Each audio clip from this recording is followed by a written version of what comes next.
일본이 충격에 빠졌습니다. 중국이 히토류 수출을 전면 통제해버렸거든요. 피해 추정액만 24조 원이에요. 동일본 대지진보다 더 큰 충격이 올 수 있다는 겁니다. 토요타, 혼다, 닛산 공장 라인이 멈출 수도 있는 상황이에요. 진짜 소름 돋는 건 지금부터입니다. 한국의 중국 히토류 의존도가 얼마인지 아십니까? 89.4%예요. 일본보다 훨씬 높습니다. 그럼 한국도 똑같이 당하는 거 아니냐고요? 아닙니다. 중국이 일본은 때리면서 한국은 건드리지 못하고 있어요. 왜 그럴까요? 한국이 뭔가를 갖고 있기 때문이에요. 중국이 30년간 목숨 걸고 지켜온 히토류 패권을 한 방에 무너뜨릴 수 있는 기술이요. 전 세계가 불가능하다고 했던 걸 한국 연구원들이 해냈습니다. 이 기술 때문에 지금 중국 히토류 가격이 60% 폭락했고 일본은 한국을 부러워하고 있어요. 오늘 이 모든 비밀을 다 공개합니다. 중국은 왜 무너지고 있는지, 일본은 왜 또 당했는지, 한국만 웃고 있는 진짜 이유까지. 끝까지 보시면 세상 보는 눈이 완전히 달라지실 겁니다. 자, 지금 바로 시작하겠습니다. 저는 2014년부터 미국 상무부에서 중국발 자원 리스크를 분석하는 일을 해왔는데요. 히토류라는 단어, 아마 대부분은 생소하실 거예요. 뉴스에서 가끔 나오긴 하는데 그게 정확히 뭔지, 왜 중요한지 제대로 아는 분은 많지 않거든요. 근데 저희처럼 이 바닥에서 일하는 사람들한테는 히토류가 진짜 악몽 같은 존재예요. 밤에 잠을 설치게 만드는 그런 종류의 악몽이요. 왜냐하면 이 작은 광물 하나가 전 세계 첨단 산업의 숨통을 완전히 쥐고 흔들고 있으니까요. 히토류가 뭔지 간단하게 설명해 드릴게요.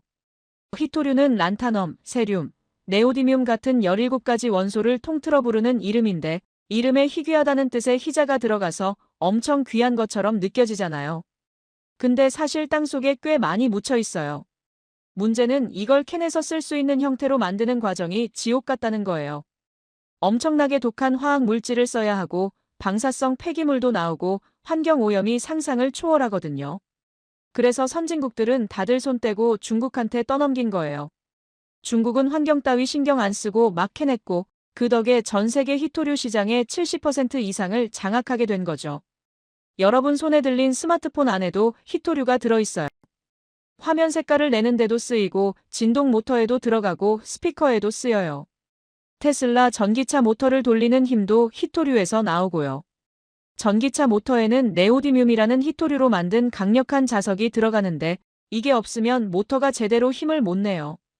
미국 최신의 전투기 F-35 한 대 만드는데 히토류가 408kg이나 들어간다는 거 아세요? 유도 미사일에도 레이더에도 야간 투시경에도 전부 히토류가 필요해요. 이거 없으면 현대 문명 자체가 멈춰버리는 거예요. 과장이 아니라 진짜 그래요. 근데 이 히토류의 70% 이상을 중국 혼자 틀어쥐고 있는 상황이에요. 전 세계 첨단 산업의 목줄을 중국이 쥐고 있는 거나 마찬가지죠. 저는 12년 동안 이 구조가 얼마나 위험한지 보고서로 계속 경고해왔거든요. 언젠가 중국이 이걸 무기로 쓸 거라고 그때 가면 늦는다고 수백 페이지 분량으로 썼는데 위에서는 그냥 흘려들었어요. 중국이 설마 그러겠냐고 경제적으로 손해인데 왜 그러겠냐고 하더라고요. 그런데 2026년 1월에 제가 우려하던 일이 진짜 터져버린 거예요. 1월 6일 중국 상무부가 느닷없이 발표를 하나 했어요. 이중용도 물자에 대한 일본 수출 통제를 강화하겠다는 거였는데 이중용도 물자라는 게 뭐냐면 민간이랑 군사용 둘 다 쓸 수 있는 품목이에요. 센서, 반도체, 배터리 원료, 화학물질 이런 게 다 포함되는데 그 한가운데 히토류가 딱 있는 거죠. 처음엔 군사용만 해당되는 건지 민간까지인지 좀 애매했어요. 발표문이 좀 모호하게 써져 있었거든요. 그래서 저희도 일단 지켜보자 싶었는데 다음날 1월 7일에 중국 관영 매체들이 쏟아낸 기사를 보고 바로 알았죠. 아, 진짜 칼을 뽑았구나. 군사용만이 아니라 민간 산업까지 히토류 수출을 전면 통제할 수 있다는 내용이었거든요. 중국 상무부 대변인이 직접 나와서 이런 말을 했어요. 일본 지도자는 최근 대만과 관련해 잘못된 발언을 공공연히 하고 무력 개입 가능성까지 암시했다. 이는 하나의 중국 원칙을 심각하게 위반한 것으로 그 성격과 영향이 매우 악랄하다. 악랄하다는 표현까지 썼어요. 외교적으로 이 정도 표현이 나오면 진짜 화가 많이 났다는 뜻이거든요. 여기서 말하는 잘못된 발언이 뭐냐면 2달 전에 다카이치 일본 총리가 한 말이에요. 대만에서 전쟁이 나면 일본도 자위권을 행사할 수 있다고 했거든요. 중국 입장에서는 대만 문제에 일본이 끼어들겠다는 소리로 들린 거죠. 중국한테 대만은 절대 양보 못하는 핵심 이익이잖아요. 거기에 일본이 건드린 거예요. 더 무서운 게 있었어요. 세컨더리 보이콧이라고 중국 희토류를 일본에 넘기는 제3국까지 처벌하겠다는 조항이 붙었거든요. 이게 무슨 뜻이냐면 한국이나 베트남 같은 나라가 중국에서 희토류를 사다가 일본에 팔면 그 나라도 같이 응징하겠다는 거예요. 우회로까지 막아버린 거죠. 이 정도면 경제 제재가 아니라 경제전쟁 선포나 마찬가지예요. 저는 바로 도쿄에 있는 경제산업성 친구한테 전화했어요.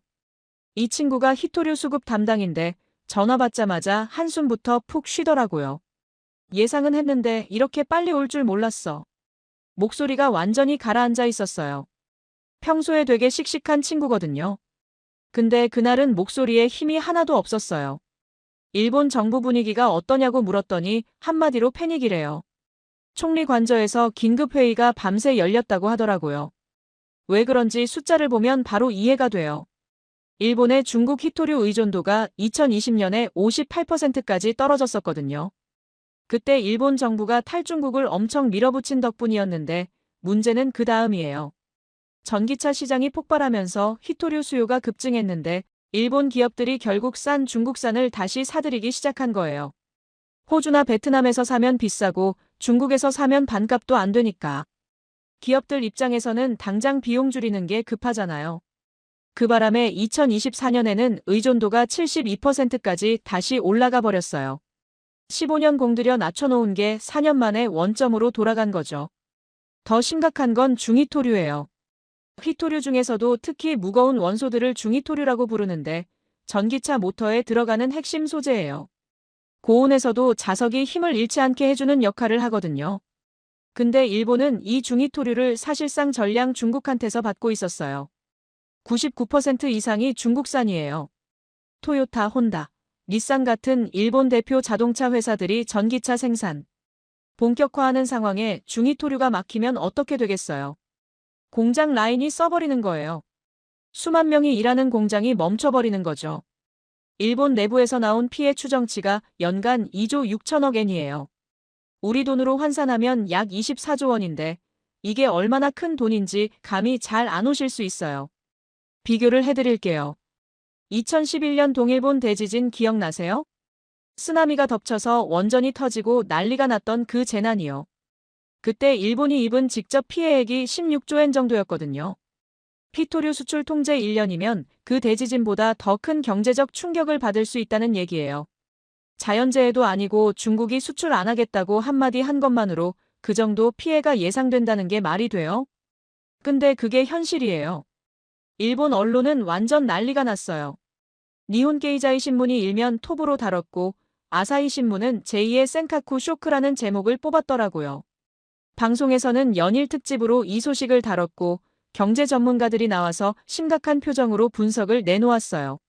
센카쿠 쇼크라는 말이 나온 이유가 있어요. 16년 전에도 똑같은 일이 있었거든요. 그때 일본이 어떻게 됐는지 아세요? 처참하게 무릎을 꿇었어요. 그 얘기는 잠시 후에 자세히 해드릴게요. 어쨌든 2026년 1월 중국의 이번 조치는 16년 전보다 훨씬 강경하고 노골적인 공격이었어요. 그때는 통관을 슬쩍 지연시키는 방식이었는데 이번엔 아예 대놓고 수출 금지를 선언하고 제3국 우회까지 막아버렸으니까요. 근데 제가 여기서 눈여겨본 건 따로 있었어요. 타이밍이에요.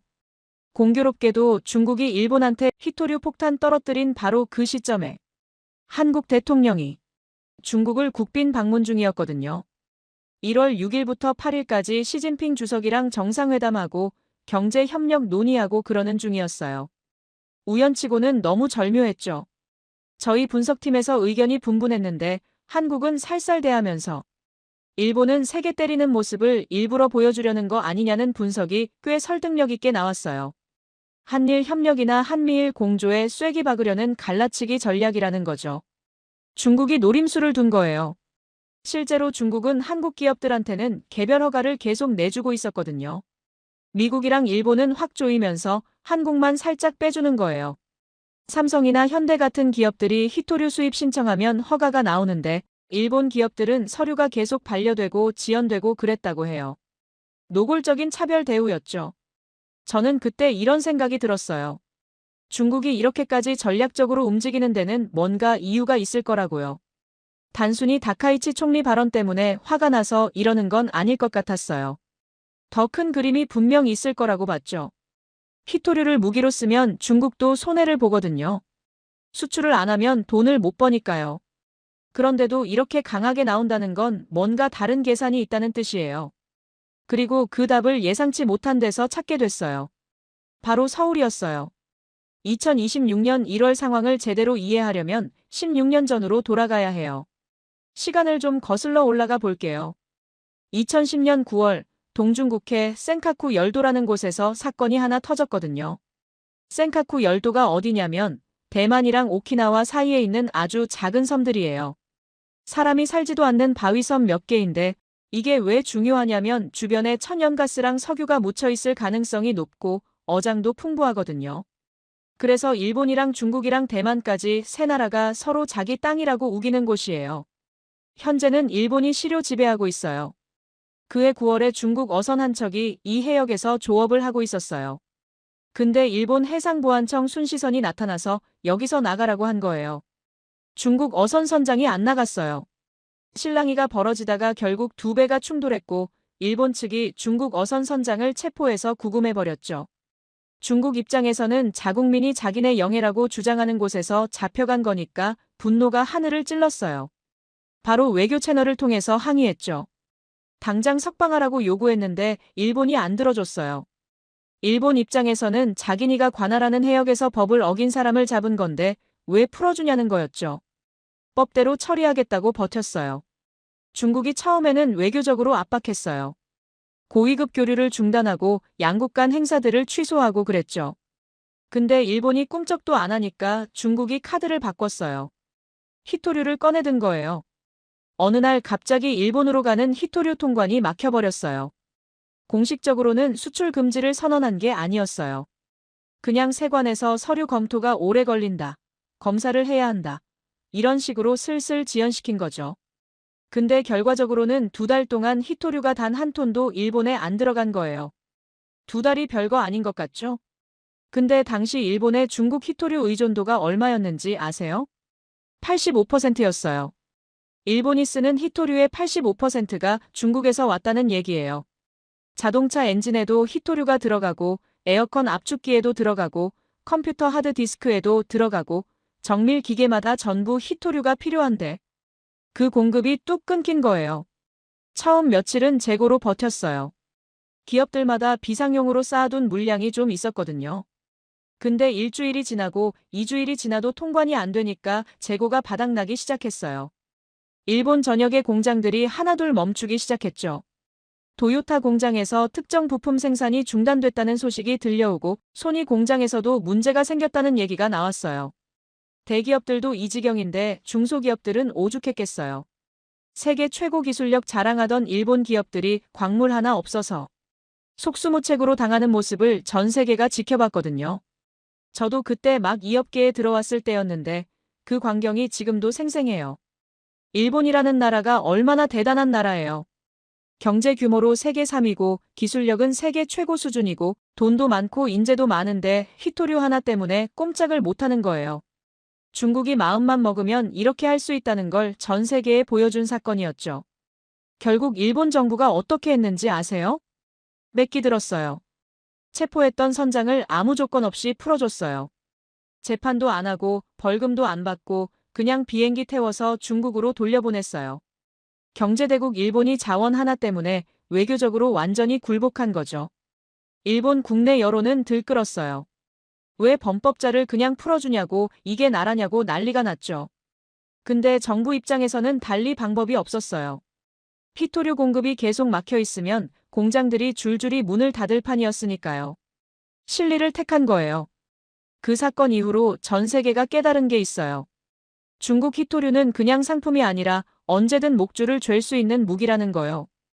중국이 마음만 먹으면 특정 국가의 산업 전체를 마비시킬 수 있다는 걸 실제로 보여줬으니까요.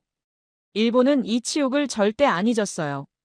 겉으로는 조용히 고개 숙이고 선장 풀어줬지만 속으로는 이를 갈았죠. 그리고 물밑에서 15년짜리 복수 프로젝트를 가동하기 시작했어요. 정부랑 기업들이 탈중국에 엄청난 돈을 쏟아부었거든요. 가장 먼저 한 게 공급처 분산이었어요. 중국 말고 다른 데서도 히토류를 사올 수 있게 루트를 뚫은 거예요. 호주에 라이너스라는 광산업체가 있는데 일본 정부가 여기에 수천억 원을 투자했어요. 라이너스가 말레이시아에 정제 공장을 짓는 것도 일본 돈이 들어갔고 베트남에 생산기지 만드는 것도 일본이 지원했어요. 그 결과 2010년에 90% 가까이 됐던 중국 의존도를 2020년에 58%까지 끌어내렸어요. 10년 만에 30%포인트 넘게 낮춘 거죠. 대단한 성과였어요. 거기다 히토류를 아예 안 쓰거나 확 줄이는 기술 개발에도 목숨을 걸었어요. 일본 기업들이 연구 개발에 천문학적인 돈을 쏟아부었거든요. 도요타는 전기차 모터에 들어가는 자석에서 네오디뮴 사용량을 절반으로 줄이는 데 성공했어요. 같은 성능을 내면서 히토류를 반만 쓰는 기술을 개발한 거죠. 혼다는 더 나갔어요. 2016년에 세계 최초로 히토류를 전혀 안 쓰는 하이브리드 자동차용 모터를 상용화했거든요. 페라이트라는 일반 자석으로 모터를 만들어서 양산에 성공한 거예요. 자원이 없으면 기술로 이기겠다는 일본식 전공법이었죠. 도시광산이라는 카드도 꺼냈어요. 도시광산이 뭐냐면 버리는 전자제품에서 희귀금속을 뽑아내는 거예요. 스마트폰이나 컴퓨터, 가전제품 안에 히토류가 조금씩 들어있잖아요. 이걸 재활용하면 땅을 안 파도 히토류를 얻을 수 있거든요. 일본은 이 기술에 집중 투자했어요. 땅을 파는 대신 쓰레기 더미에서 보물을 찾겠다는 발상이었죠. 2027년 2월부터는 더 야심찬 계획도 발표했어요. 도쿄에서 2000km 떨어진 미나미토리시마라는 섬 근처 해저에 히토류가 엄청 묻혀 있다는 게 확인됐거든요. 일본 정부가 여기서 직접 히토류를 캐겠다고 선언한 거예요. 수심 6000m 바다 밑에서 자원을 끌어올리겠다는 건데 기술적으로 엄청 어려운 일이에요. 근데 일본이 그걸 하겠다고 나선 거죠. 중국 코 납작하게 해주겠다는 의지의 표현이었어요. 15년 동안 이렇게 준비했으니까 일본은 자신만만했을 거예요. 이제 중국한테 끌려다니지 않아도 된다고 다시는 2010년 같은 치욕을 안 당할 거라고 생각했겠죠. 근데 결과가 어떻게 됐어요? 2024년에 의존도가 다시 72%로 뛰어올랐잖아요. 15년 공들인 게 물거품이 된 거예요. 왜 그랬을까요? 답은 간단했습니다. 가격이에요. 아무리 공급처를 분산하고 기술을 개발해도 중국산 히토류가 압도적으로 쌌거든요. 호주나 베트남에서 정제한 히토류는 중국산보다 몇 배는 비싸요. 환경 규제 지키면서 만드니까 비용이 올라갈 수밖에 없거든요. 일본 기업들 입장에서는 당장 눈앞의 비용을 줄이는 게 급하잖아요.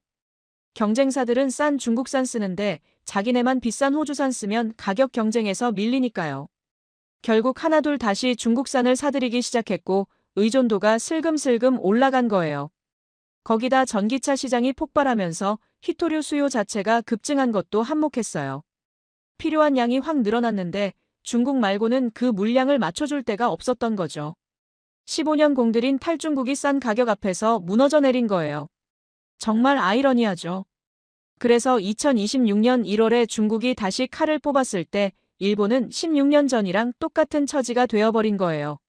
아니, 더 나빠졌습니다. 그때는 통관 지연이라는 애매한 방식이었는데 이번엔 대놓고 수출 금지 선언이잖아요. 세컨더리 보이콧까지 붙어서 우회로도 막혔고요. 16년 전에는 일본이 굴욕적으로 굽히고 나서 복수를 준비할 시간이라도 있었는데 이번엔 그런 여유도 없어 보여요. 저는 일본 친구한테 물어봤어요. 그래서 이번엔 어떻게 할 거냐고. 한참 침묵하다가 이런 말을 하더라고요. 솔직히 모르겠어. 당장 뾰족한 수가 없어. 근데 한 가지 확실한 건 있어. 뭔데? 한국이 부럽다. 그 말이 너무 의외였어요. 한국이요? 한국도 히토류 의존도가 엄청 높은 나라잖아요. 중국한테 휘둘리기는 마찬가지 아니에요? 근데 왜 일본이 한국을 부러워한다는 거지? 저는 뭔가 제가 놓치고 있는 게 있다는 걸 직감했어요. 바로 한국 쪽을 파기 시작했죠. 그리고 정말 예상 못한 걸 발견하게 됐어요. 한국의 중국 히토류 의존도는 일본보다 훨씬 높은 89.4%였어요. 숫자만 보면 일본보다 더 위험한 상황이죠. 그런데 왜 일본은 한국을 부러워했을까요? 그 답은 서울이 아니라 창원에 있었어요. 한국을 파기 시작하면서 제일 먼저 확인한 게 의존도 수치였는데 솔직히 깜짝 놀랐습니다. 2025년 1월부터 9월까지 집계된 자료를 보니까 한국의 중국산 히토류 원재료 수입 비중이 89.4%더라고요.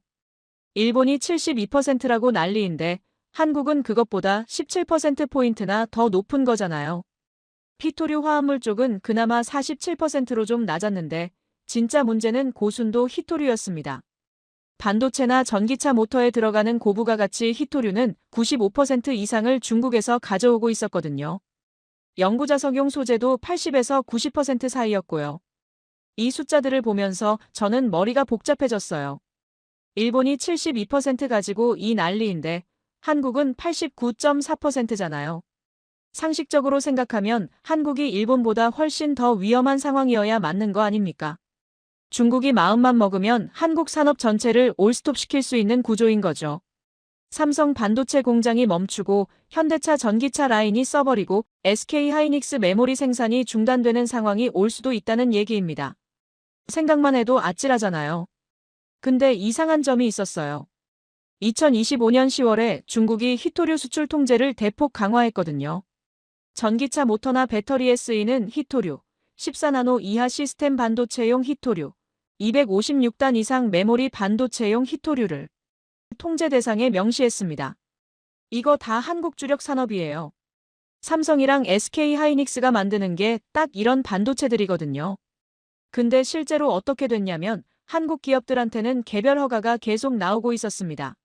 미국이랑 일본 기업들은 서류가 반려되고 심사가 지연되고 난리인데 한국 기업들은 신청하면 허가가 떨어지더라고요. 물론 예전보다 행정 절차가 복잡해지고 시간도 더 걸리긴 했는데 실제로 물량이 막힌 건 아니었어요. 왜 그랬을까요? 저는 처음에 외교적인 이유라고 생각했습니다. 아까 말씀드렸듯이 한국 대통령이 중국 국빈 방문 중이었고 한중 관계가 나름 괜찮은 시기였으니까요. 중국이 한국을 끌어들이려고 일부러 봐주는 거라고 해석했죠. 근데 자료를 더 파다 보니까 그게 전부가 아니라는 걸 알게 됐습니다. 중국이 한국을 함부로 못 건드리는 진짜 이유가 따로 있었어요. 한국 정부가 손 놓고 있었던 게 아니거든요. 범정부 히토류 공급망 태스크포스라는 걸 가동하고 있었고 히토류 수급 대응센터도 돌아가고 있었습니다. 중국 수출 통제 강화에 대비해서 여러 가지 대응책을 준비해 놓은 거죠. 수입선 다변화 작업이 진행 중이었어요.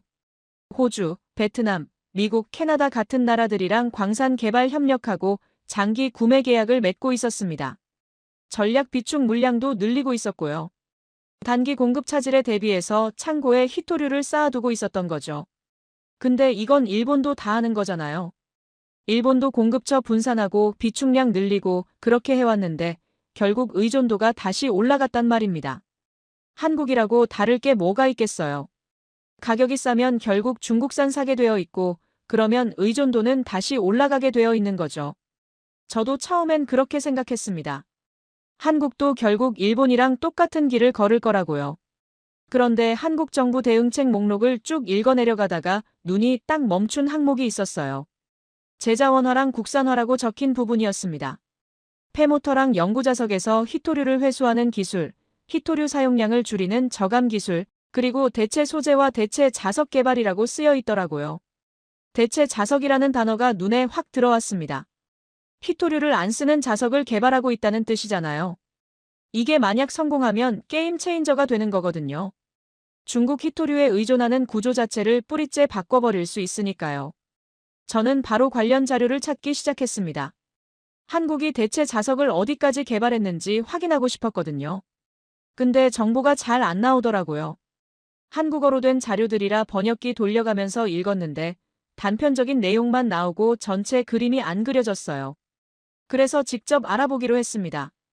한국에 있는 지인한테 연락해서 히토류 대체 기술 연구하는 곳이 어디냐고 물어봤더니 한국재료연구원을 가보라고 하더라고요.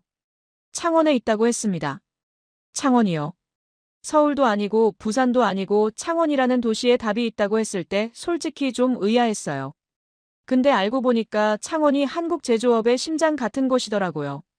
두산중공업, 현대로템 같은 중공업 기업들이 다 거기 있고 한국재료연구원도 거기 자리 잡고 있었습니다. 저는 출장 일정을 잡았어요. 직접 가서 확인해 봐야겠다고 생각한 거죠. 그리고 창원행 비행기를 탔습니다. 그때까지만 해도 제가 뭘 보게 될지 전혀 예상 못했어요. 한국재료연구원 정문을 들어서는 순간 제 30년 커리어를 통틀어 가장 충격적인 발견을 하게 될 줄은 꿈에도 몰랐습니다. 한국재료연구원 건물은 생각보다 크지 않았어요. 미국 국립연구소들처럼 거대한 캠퍼스를 상상했는데 의외로 아담하더라고요. 근데 건물 크기가 중요한 게 아니었습니다. 안에서 무슨 일이 벌어지고 있는지가 중요한 거죠. 저를 맞이해준 사람은 박사라는 분이었어요. 히토류 대체 자석을 연구하는 팀의 책임자였습니다. 첫인상이 굉장히 조용하고 차분한 분이었는데 연구 얘기를 시작하니까 눈빛이 확 달라지더라고요. 자기 연구에 대한 열정이 느껴졌습니다. 박사가 저한테 질문을 하나 던졌어요. 혹시 망간 비스무스 자석이라고 들어보셨습니까? 솔직히 처음 듣는 이름이었습니다. 저는 히토류 공급망 분석이 전문이지 자석 재료 쪽은 문외한이거든요. 모른다고 했더니 박사가 설명을 시작했습니다. 지금 전 세계에서 쓰이는 고성능 연구 자석은 대부분 네오디뮴 자석이에요. 네오디뮴이라는 히토류로 만든 자석인데 자력이 엄청 강합니다. 전기차 모터, 풍력 발전기, 산업용 로봇 같은데 다 이 자석이 들어가죠. 근데 문제가 뭐냐면 네오디뮴이 히토류라는 거예요. 중국이 70% 이상 장악하고 있는 그 히토류 말입니다. 그래서 전 세계 과학자들이 오래전부터 히토류 없이 강한 자석을 만들 수 없을까 연구해왔거든요. 후보 물질이 몇 가지 있었는데 그중 하나가 망간 비스무스였습니다. 망간이랑 비스무스는 히토류가 아니에요. 지구 어디에나 흔하게 있는 금속들이죠. 중국에 의존할 필요가 전혀 없습니다. 이론적으로는 이 두 금속을 조합하면 꽤 강한 자석을 만들 수 있다고 알려져 있었어요. 문제는 실제로 만들기가 너무 어렵다는 거였습니다. 박 박사가 왜 어려운지 설명해 줬는데 듣다 보니까 진짜 난이도가 장난이 아니더라고요. 망간이랑 비스무스는 서로 성질이 너무 달라서 섞기가 까다롭대요. 보통 자석을 만들 때는 재료를 높은 온도로 가열해서 녹인 다음에 굳히거든요. 근데 망간 비스무스는 온도를 올리면 바로 분해되어 버린다고 합니다. 자석으로서의 성질을 잃어버리는 거죠. 전 세계 연구팀들이 수십 년간 도전했는데 번번이 실패했어요. 미국, 일본, 독일, 중국까지 내로라 하는 나라들이 다 시도했는데 안 됐습니다. 그래서 학계에서는 망간 비스무스 자석은 이론상으로만 가능하고 실제로는 불가능하다는 게 정설처럼 굳어져 있었대요. 저는 물어봤습니다. 그런데 한국팀은 성공한 겁니까? 박사가 고개를 끄덕이더라고요. 그리고 이렇게 말했습니다. 발상을 완전히 뒤집었습니다. 온도를 올리면 분해된다면서요. 그러면 온도를 안 올리면 되는 거 아닙니까? 순간 무슨 말인지 이해가 안 됐어요.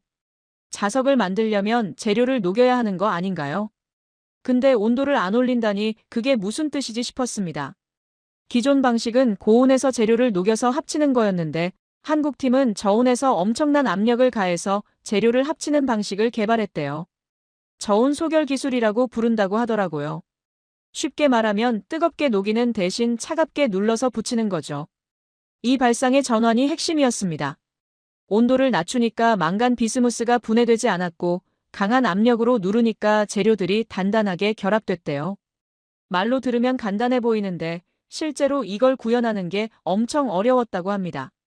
압력을 얼마나 줘야 하는지, 온도는 정확히 몇 도로 유지해야 하는지, 시간은 얼마나 걸려야 하는지를 찾아내는데 수년이 걸렸대요. 수천 번의 실험 끝에 최적의 조건을 찾아낸 거죠. 결과물을 보여주겠다고 해서 따라갔습니다. 실험실 안에 작은 자석 샘플들이 있었는데 겉보기에는 그냥 까만 금속 조각이더라고요. 별거 아닌 것 같았어요. 근데 박사가 측정 데이터를 보여주는 순간 눈이 번쩍 뜨였습니다. 최대 자기 에너지적이라는 수치가 있는데 자석의 성능을 나타내는 지표거든요. 이 수치가 높을수록 강한 자석이라는 뜻입니다. 한국팀이 만든 망간 비스무스 자석의 수치가 10.5mgO였어요. 이게 어느 정도 수준이냐면 비히토류 자석 중에서는 세계 최고 기록이었습니다.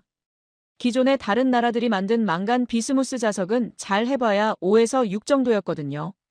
한국팀이 거의 2배 가까운 성능을 달성한 겁니다. 물론 네오디뮴 자석이랑 비교하면 아직 차이가 있어요. 네오디뮴 자석은 40에서 50 정도 나오거든요. 근데 중요한 건 방향성입니다. 지금까지 불가능하다고 여겨지던 걸 가능하게 만들었다는 거잖아요. 10.5면 당장 모든 용도에 쓸 수는 없어도 특정 분야에서는 충분히 쓸 수 있는 수준이래요. 에어컨 압축기 모터나 소형 전자기기용 모터 같은 데는 이 정도 성능이면 된다고 하더라고요. 그리고 연구가 계속되면 성능은 더 올라갈 거라고 했습니다. 저는 질문을 던졌어요. 이게 실험실 수준입니까? 아니면 실제로 생산이 가능한 겁니까? 박사가 이 질문을 기다렸다는 듯이 대답하더라고요. 한국재료연구원이 공식 발표를 했는데 이 기술을 노바텍이라는 한국 자석 제조 기업에 이전하기로 했다고 합니다. 기술 이전이 진행 중이고 조만간 양산체제에 들어갈 거라고 했어요. 이게 무슨 뜻이냐면 연구실에서만 존재하던 기술이 실제 공장에서 제품으로 찍혀 나온다는 얘기입니다. 세계 최초로 비히토류 망간 비스무스 연구 자석이 산업 현장에 투입되는 거죠. 저는 솔직히 그 순간 소름이 돋았습니다. 이게 실현되면 히토류 시장의 판도가 완전히 바뀌는 거거든요. 전기차 모터에 히토류가 안 들어가도 되고 산업용 로봇에도 히토류가 필요 없어지고 그러면 중국이 쥐고 있는 히토류 무기의 위력이 확 떨어지는 겁니다. 이 연구를 시작한 게 언제입니까? 2018년부터라고 하더라고요. 7년이에요. 7년 동안 묵묵히 연구해서 여기까지 온 겁니다. 전 세계가 불가능하다고 했던 걸 7년 만에 해낸 거죠. 일본이 15년 동안 탈중국한다고 공급처 분산하고 재활용 기술 개발하고 별짓을 다 했는데 결국 의존도가 다시 올라갔잖아요. 근데 한국은 다른 길을 간 겁니다. 공급처를 바꾸는 게 아니라 아예 히토류 자체를 안 쓰는 기술을 개발한 거예요. 게임의 규칙 자체를 바꿔버린 거죠. 제 일본 친구가 왜 한국이 부럽다고 했는지 그제야 이해가 됐습니다. 일본도 이런 연구를 안 한 건 아니에요. 근데 성과가 안 나왔거든요. 한국이 먼저 해낸 겁니다. 창원에서 서울로 돌아오는 기차 안에서 저는 계속 생각했습니다. 이게 단순히 자석 하나 개발한 게 아니라는 걸요. 30년간 이어져 온 중국의 히토류 패권 구조에 균열을 내는 사건이라는 걸요. 근데 아직 확인해야 할 게 남아 있었습니다. 한국만 이런 기술을 개발하고 있는 건지 아니면 전 세계적으로 탈히토류 움직임이 있는 건지요.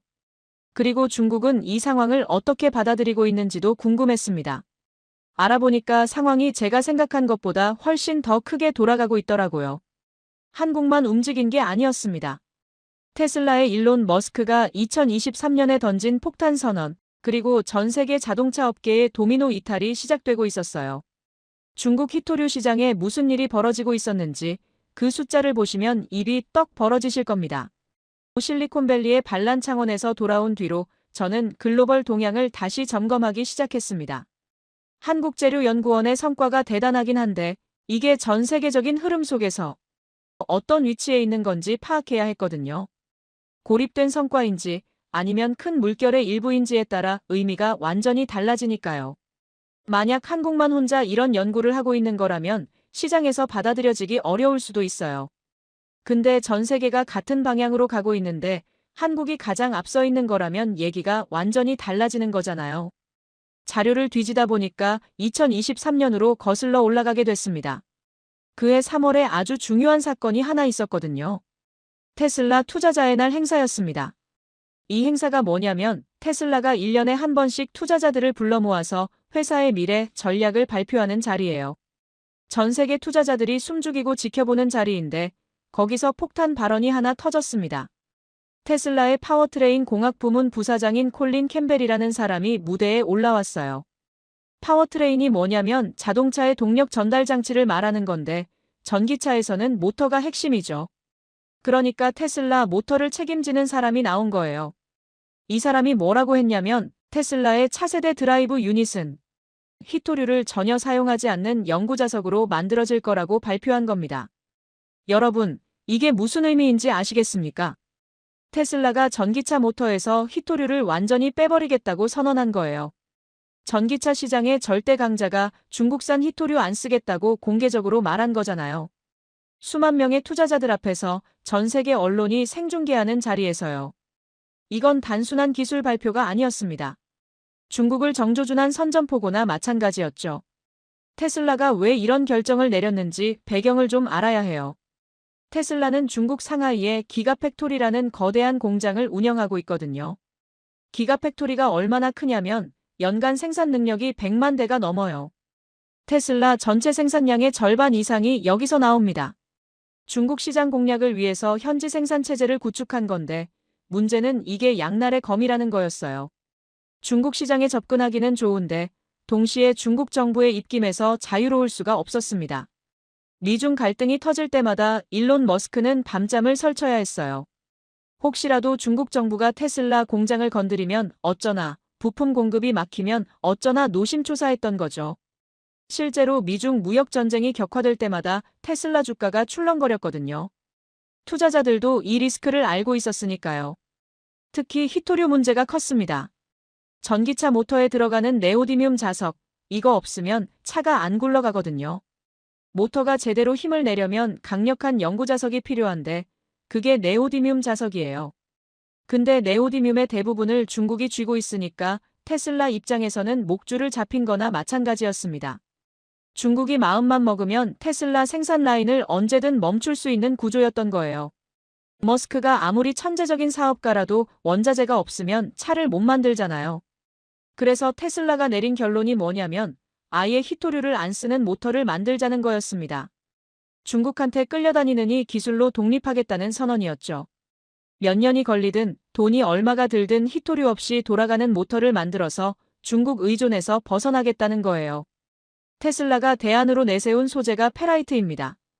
페라이트가 뭐냐면 철이랑 산화물을 섞어서 만든 자석인데 우리 주변에서 흔히 볼 수 있어요.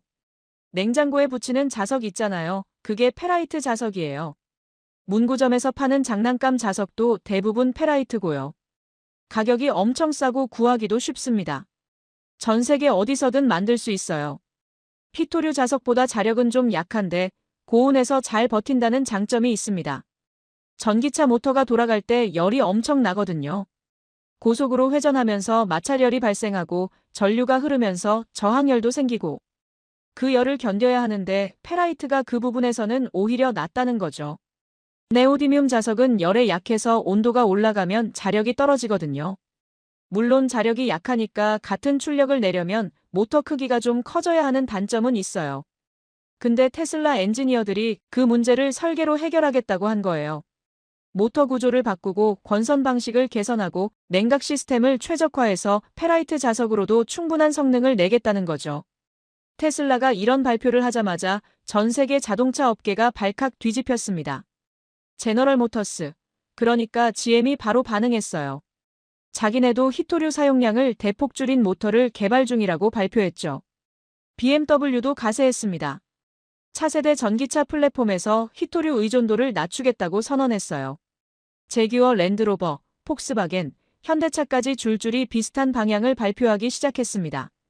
도미노가 쓰러지듯이 글로벌 자동차 업체들이 타리토류 대열에 합류한 거예요.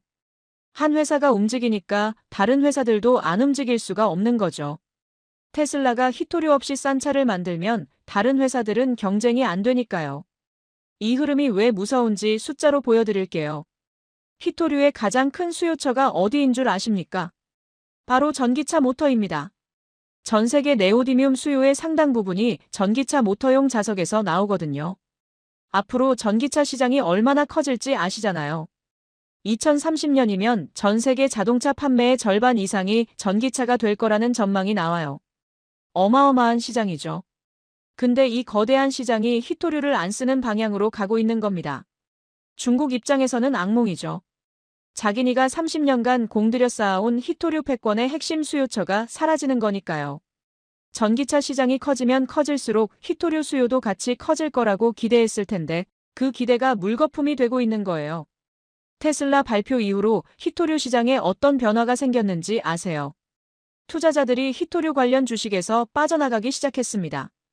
히토류 채굴 업체들 주가가 흔들리고 중국 히토류 기업들 실적 전망이 하향 조정되고 시장 분위기가 확 바뀌었어요. 아직 테슬라가 실제로 히토류 프리 자동차를 양산한 것도 아닌데 발표만으로 이 정도 파장이 생긴 거죠. 시장이 미래를 어떻게 보고 있는지 알 수 있는 대목입니다. 투자자들은 바보가 아니거든요. 히토류의 미래가 밝지 않다고 판단한 거예요. 근데 테슬라만 그런 게 아니었습니다. 더 넓은 시야로 보면 전 세계적으로 타리토류 연구가 동시다발적으로 터져나오고 있었어요. 미국 에너지부가 히토류 대체 소재 연구에 막대한 예산을 쏟아붓고 있었고 유럽연합도 비슷한 프로젝트를 가동하고 있었습니다. 일본도 물론 연구하고 있었고요. 근데 이 모든 나라들 중에서 실제로 양산 가능한 수준의 성과를 낸 곳은 한국이 유일했습니다. 테슬라도 아직 연구 단계였고 다른 나라들도 실험실 수준에 머물러 있었는데 한국재료연구원은 이미 기업한테 기술 이전을 하고 있었잖아요. 노바텍이라는 회사에서 양산 준비를 하고 있었고요. 이 차이가 엄청난 겁니다. 연구실에서 성공하는 거랑 실제로 공장에서 찍어내는 거랑은 하늘과 땅 차이거든요. 저는 이 대목에서 깨달은 게 있어요. 한국이 단순히 운이 좋았던 게 아니라는 거요. 전 세계가 같은 방향으로 달리고 있는데 한국이 가장 앞에서 뛰고 있었던 겁니다. 마라톤 경주에서 1등으로 결승선을 끄는 거나 마찬가지죠. 2023년 테슬라 발표, 2025년 한국재료연구원 상용화 성공. 이 두 사건이 합쳐지면서 히토류 시장의 거대한 지각 변동이 시작된 거예요. 중국이 30년간 쌓아온 성벽에 금이 가기 시작한 거죠. 그렇다면 실제로 중국 히토류 시장에는 어떤 일이 벌어지고 있었을까요? 숫자를 확인해 봤는데 솔직히 저도 이 정도일 줄은 몰랐습니다. 무너지는 성벽 중국 히토류 시장 데이터를 분석하면서 저는 눈을 의심했습니다. 가격 그래프를 보는데 곡선이 절벽처럼 떨어지고 있었거든요. 제가 12년간 이 시장을 봐왔는데 이런 낙폭은 처음이었어요. 히토류 가격이 최근 3년 사이에 60% 넘게 폭락했더라고요. 60%면 거의 반토막 아래로 떨어진 거잖아요. 100원짜리가 40원도 안 된다는 얘기예요. 이게 얼마나 심각한 수치냐면 중국 히토류 광산 업체들이 캐면 캘수록 손해를 보는 상황이 된 겁니다. 채굴 비용이라는 게 있잖아요. 땅을 파려면 장비가 필요하고 장비를 돌리려면 기름이 들어가고 사람을 고용해야 하니까 인건비도 나가고 캐낸 광석을 정제하려면 화학 물질도 사야 하고 폐수 처리 비용도 내야 하고 이것저것 다 합치면 톤당 얼마가 드는데 판매 가격이 그 비용 밑으로 떨어져 버린 거예요. 팔아봐야 적자라는 뜻이죠. 팔면 팔수록 손해를 본다는 겁니다. 한때 황금알을 낳는 거위라고 불리던 히토류 광산이 이제는 애물단지가 되어버린 거예요. 광산 하나만 가지고 있으면 대대손손 부자로 살 줄 알았던 사람들이 지금은 광산을 팔고 싶어도 사줄 사람이 없다고 합니다. 왜 가격이 이렇게 폭락했을까요? 수요 감소입니다. 경제학에서 가장 기본적인 원리잖아요. 사려는 사람이 줄어들면 가격이 내려가는 거. 아까 말씀드린 것처럼 테슬라를 비롯한 글로벌 자동차 업체들이 히토류 사용량을 줄이거나 아예 안 쓰는 방향으로 가고 있잖아요. 전기차 모터라는 거대한 수요처가 히토류를 외면하기 시작한 거죠. 거기다 한국처럼 대체 자석 기술이 나오고 있고요. 히토류 없이도 비슷한 성능을 내는 자석이 개발되고 있으니까 굳이 비싼 히토류를 살 이유가 없어지는 거예요. 사려는 사람이 줄어드니까 가격이 떨어지는 건 당연한 거죠. 공급은 그대로인데 수요가 줄면 가격은 내려갈 수밖에 없습니다. 중국 내부 상황이 어떤지 궁금해서 자료를 더 찾아봤어요. 중국 학계에서 나온 논문들을 뒤져봤습니다.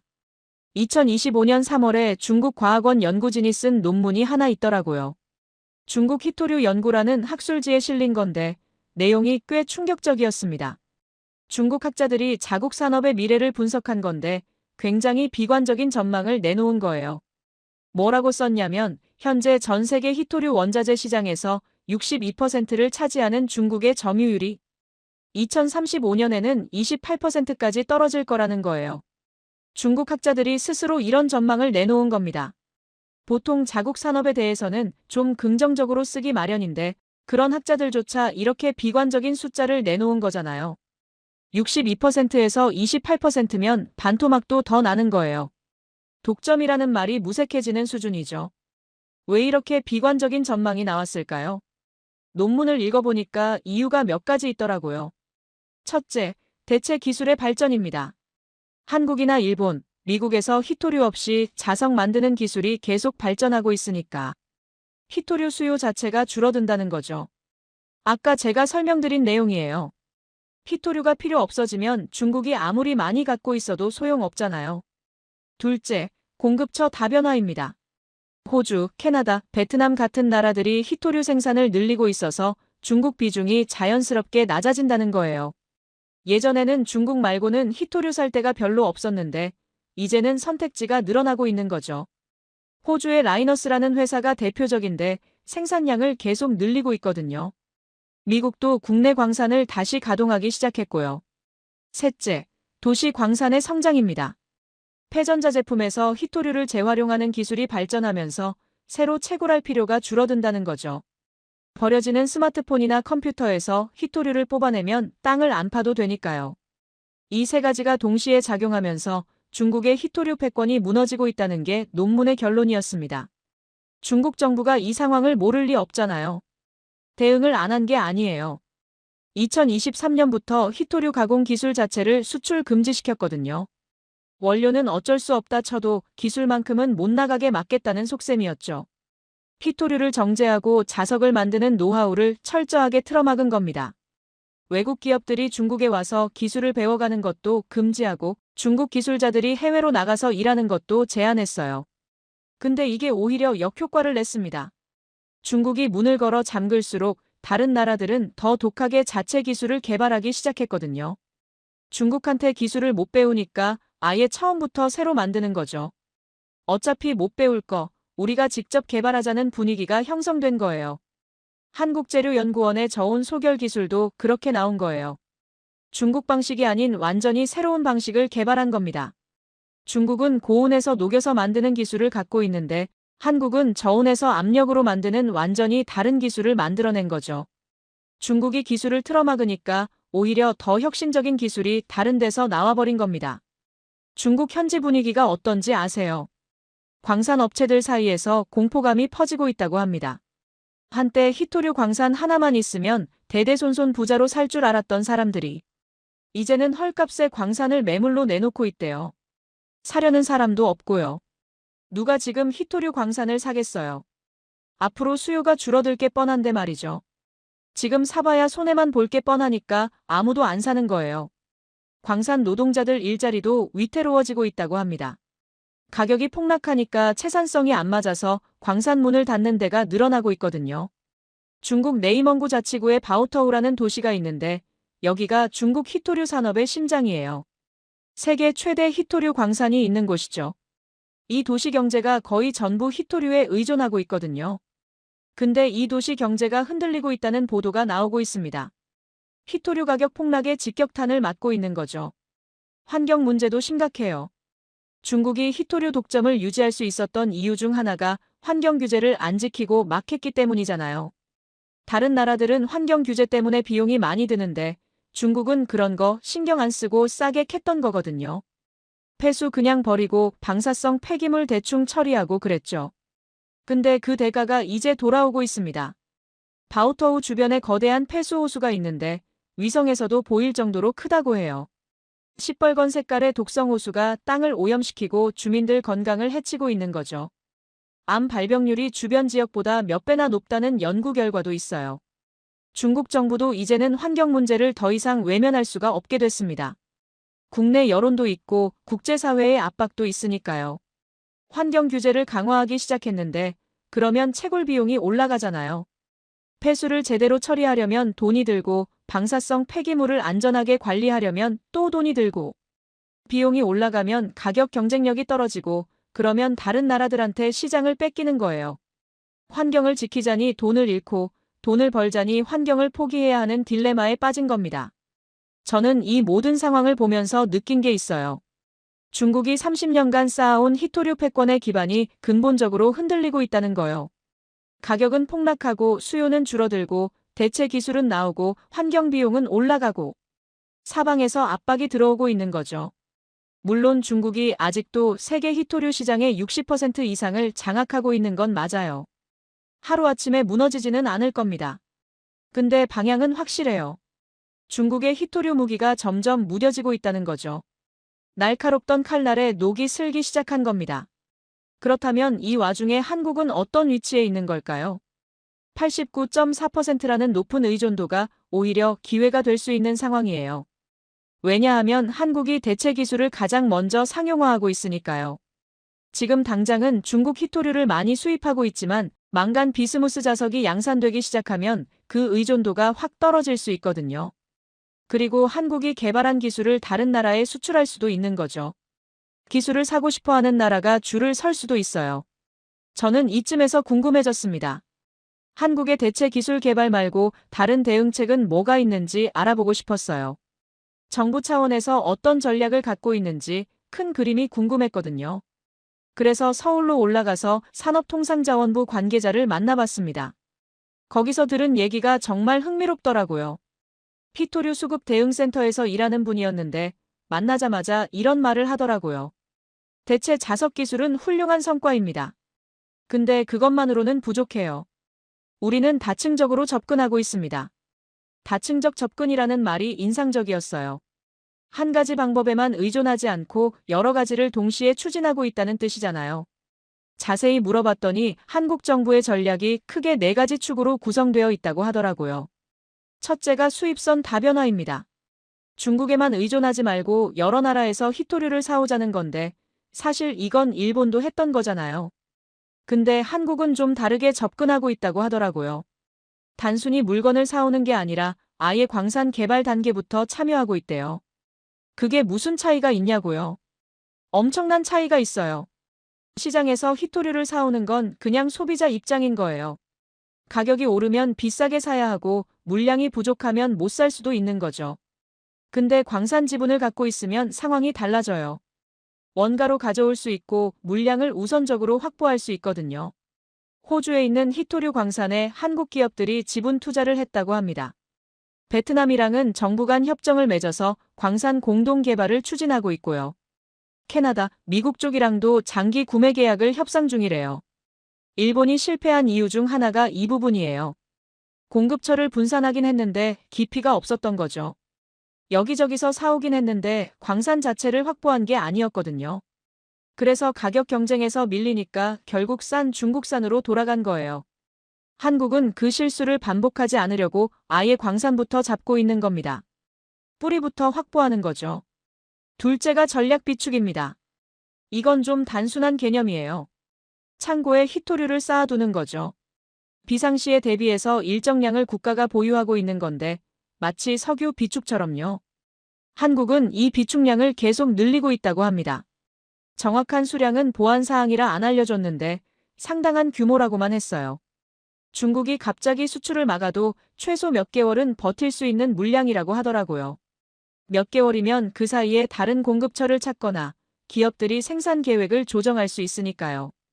당장 숨통이 막히는 상황은 피할 수 있는 거죠. 일본이 2010년에 당했을 때 몇 주 만에 재고가 바닥났잖아요.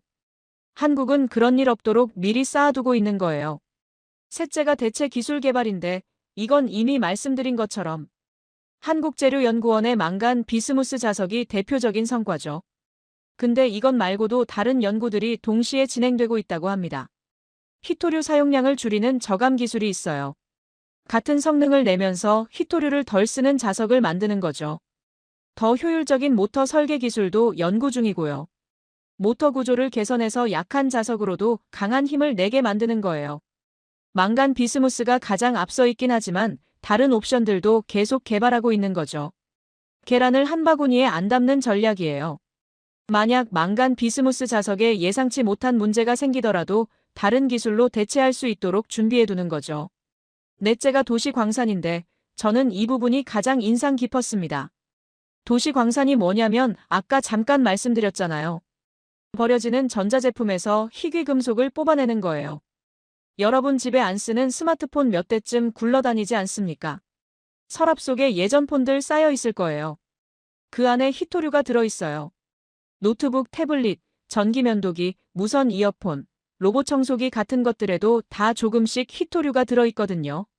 모터가 들어가는 제품에는 거의 다 히토류 자석이 쓰여요. 이걸 그냥 버리면 쓰레기인데 모아서 재활용하면 자원이 되는 거죠. 땅을 안 파도 히토류를 얻을 수 있는 거예요.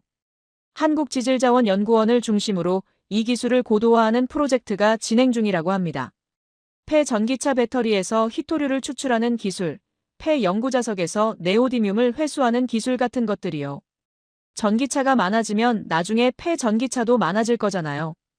그 안에 들어있는 히토류를 뽑아내면 엄청난 양이 될 수 있어요. 정부 목표가 2030년까지 10대 전략 핵심 광물 제자 원화율 20% 달성이래요. 지금은 몇 퍼센트 안 되는데 2030년까지 20%로 끌어올리겠다는 거죠. 5년 안에 재활용 비율을 확 높이겠다는 야심찬 목표예요. 이게 왜 중요하냐면 도시 광산은 중국을 완전히 우회하는 루트거든요.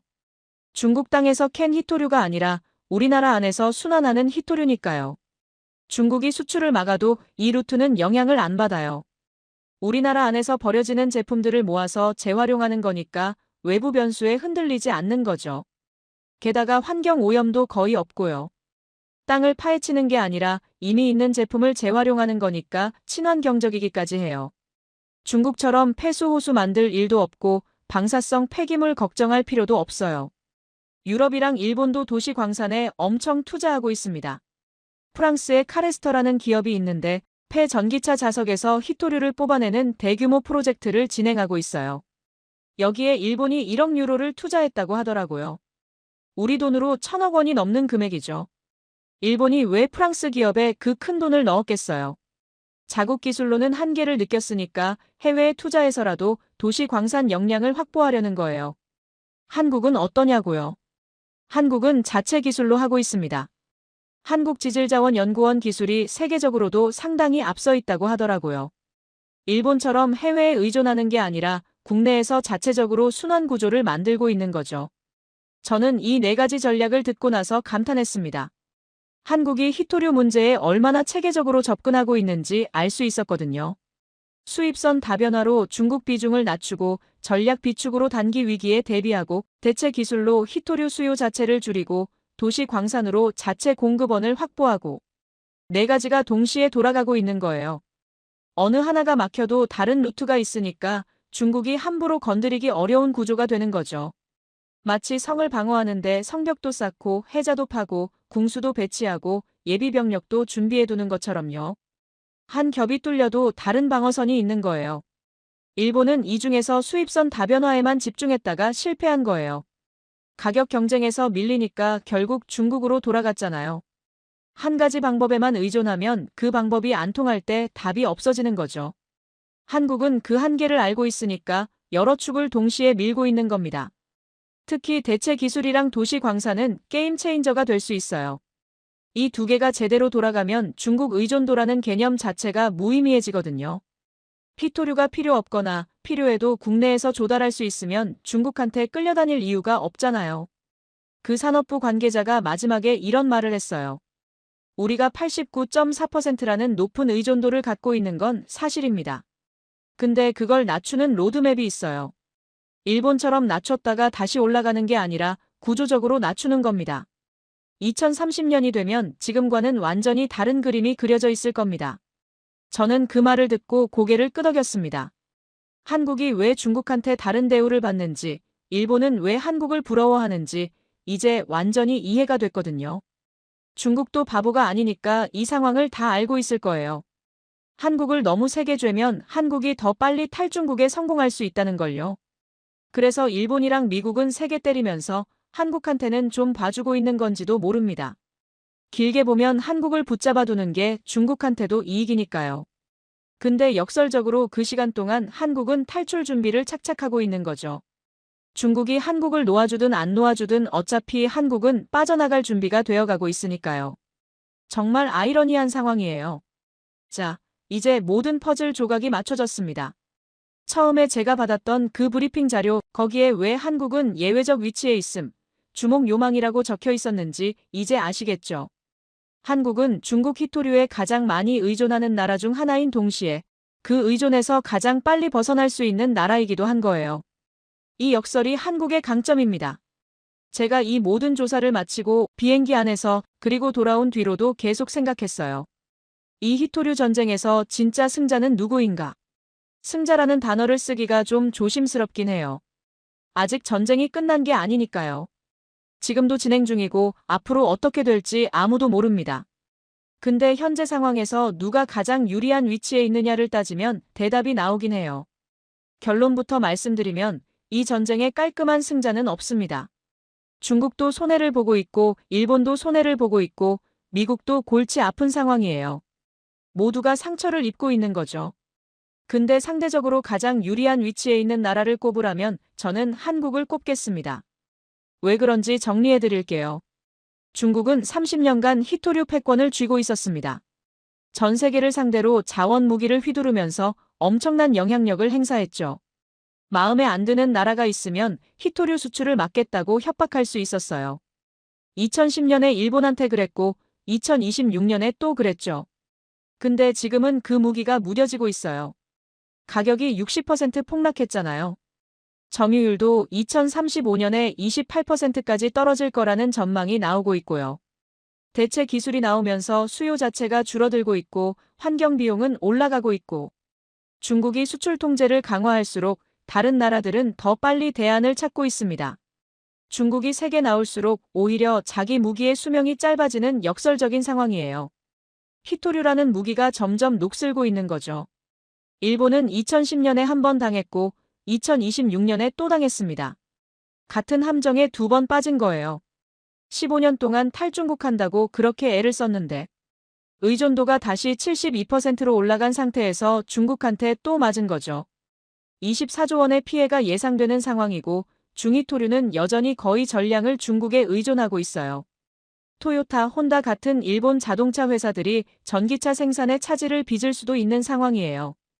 일본이 잘못한 건 아니에요. 열심히 노력했거든요. 공급처도 분산하고 재활용 기술도 개발하고 사용량 줄이는 연구도 했고. 근데 전략의 한계가 드러난 거죠. 공급처를 바꾸는 것만으로는 안 되는 걸 증명해버렸어요. 결국 싼 가격 앞에서 무릎을 꿇은 거니까요. 미국도 편하지 않습니다. 미중 갈등이 계속되면서 히토류 공급 불안이 상시화되어 있거든요. 언제 또 중국이 히토류 카드를 꺼낼지 모르는 상황이에요. 미국 국내에 히토류 광산이 있긴 한데 생산량이 많지 않고 정제 기술은 대부분 중국이 장악하고 있어요. 히토류를 캐는 건 할 수 있는데 그걸 가공해서 쓸 수 있는 형태로 만드는 건 중국한테 의존해야 하는 거죠. 그래서 미국도 대체 기술 개발에 막대한 예산을 쏟아붓고 있는데 아직 상용화 단계까지 간 건 없습니다. 연구실에서는 성과가 나오고 있는데 공장에서 찍어내는 수준까지는 못 간 거예요. 그 와중에 한국은 어떻습니까? 89.4%라는 높은 의존도를 갖고 있지만 빠져나갈 로드맵이 있어요. 망간 비스무스 자석이라는 세계 최초의 상용화 가능한 대체 기술을 확보했고 도시 광산 기술도 앞서 있고 수입선 다변화도 체계적으로 진행하고 있죠. 4가지 축이 동시에 돌아가고 있어요. 중국한테 완전히 자유로운 건 아니지만 탈출구를 가장 먼저 만들어 놓은 나라가 한국인 거예요. 다른 나라들이 아직 출구를 찾고 있을 때 한국은 이미 문을 열어놓은 거죠. 그리고 결정적으로 중일 갈등 속에서 어부지리를 얻고 있습니다. 중국이 일본을 때리는 동안 한국은 상대적으로 봐주고 있잖아요. 개별 허가가 계속 나오고 있고 물량이 완전히 막힌 건 아니거든요. 그 시간 동안 한국 기업들은 안정적으로 히토류를 공급받으면서 전기차도 만들고 반도체도 만들고 있는 거예요. 일본 기업들이 공급 불안에 시달리는 동안 한국 기업들은 생산을 계속하고 있으니까 시장 점유율을 뺏어올 수도 있는 거죠. 현대차가 토요타 시장을 빼앗고 삼성이 일본 반도체 업체 자리를 차지할 수 있는 기회가 열리고 있는 거예요. 물론 한국도 리스크가 없는 건 아닙니다. 중국 눈치를 봐야 하는 건 여전하고 미중 갈등이 격화되면 한국도 선택을 강요받을 수 있어요. 미국 편을 들어라, 중국 편을 들어라 압박이 올 수 있죠. 세컨더리 보이콧 같은 게 한국한테도 적용될 가능성을 완전히 배제할 수는 없고요. 지정학적으로 한국은 미국과 중국 사이에 끼어 있는 나라니까요. 근데 중요한 건 대비를 하고 있다는 거예요. 당장 내일 중국이 수출을 막아도 버틸 수 있는 비축량이 있고 중장기적으로는 중국 없이도 돌아갈 수 있는 구조를 만들고 있으니까요. 언제 위기가 와도 대응할 수 있도록 준비해두고 있는 거예요. 준비된 자에게 위기는 기회가 되는 법이잖아요. 저는 이번 조사를 하면서 한 가지 확신을 갖게 됐습니다. 자원 전쟁의 승자는 자원을 많이 가진 나라가 아니라 기술을 가진 나라라는 거요. 이건 정말 중요한 교훈이에요. 중국이 땅속에 희토류를 아무리 많이 묻어두고 있어도 그 희토류가 필요 없는 기술이 나오면 그건 그냥 돌멩이나 마찬가지거든요. 금이 아무리 귀해도 아무도 금을 안 쓰는 세상이 되면 금값은 폭락하잖아요. 희토류도 마찬가지예요. 지금은 귀하지만 대체재가 나오면 가치가 뚝 떨어지는 거죠. 한국은 자원이 없는 나라예요. 희토류도 없고 석유도 없고 천연가스도 거의 없습니다. 철광석도 없고 구리도 없고 자원이라고 할 만한 게 거의 없어요. 근데 그래서 오히려 기술에 목숨을 거는 거죠. 없으니까 만들어내는 겁니다. 한국재료연구원의 박사팀이 7년간 연구해서 망간 비스무스 자석을 만들어낸 게 바로 그런 거예요. 자원이 없으니까 자원을 대체하는 기술을 개발한 거죠. 남들이 불가능하다고 한 걸 해낸 거예요. 이게 한국의 DNA라고 생각합니다. 없으면 만든다. 안 되면 되게 한다. 1960년대에 한국은 세계 최빈국 중 하나였잖아요. 자원도 없고 기술도 없고 돈도 없었어요.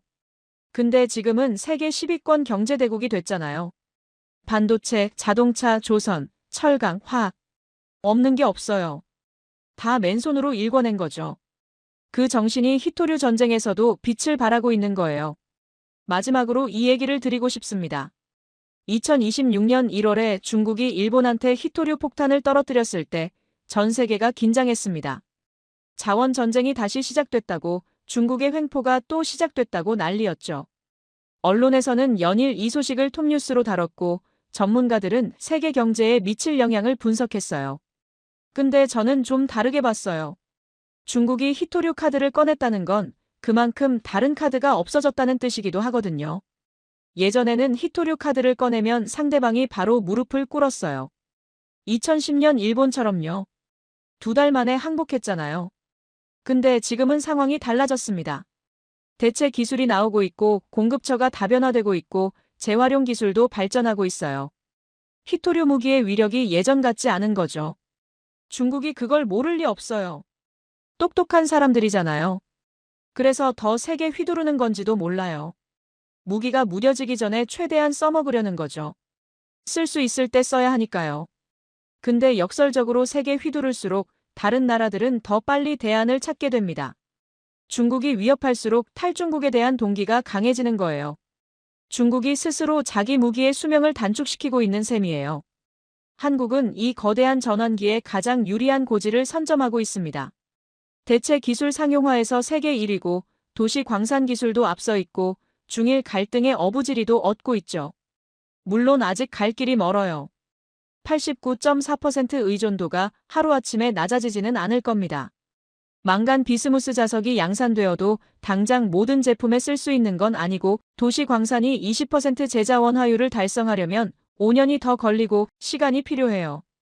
근데 방향은 맞게 가고 있어요. 그리고 방향만 맞으면 언젠가는 도착하게 되어 있습니다. 느리더라도 꾸준히 가면 되는 거예요. 저는 30년간 자원 전쟁을 지켜봐왔습니다. 자원을 가진 나라가 휘두르고 없는 나라가 끌려다니는 구조를 수없이 봤어요. 석유, 천연가스, 희토류.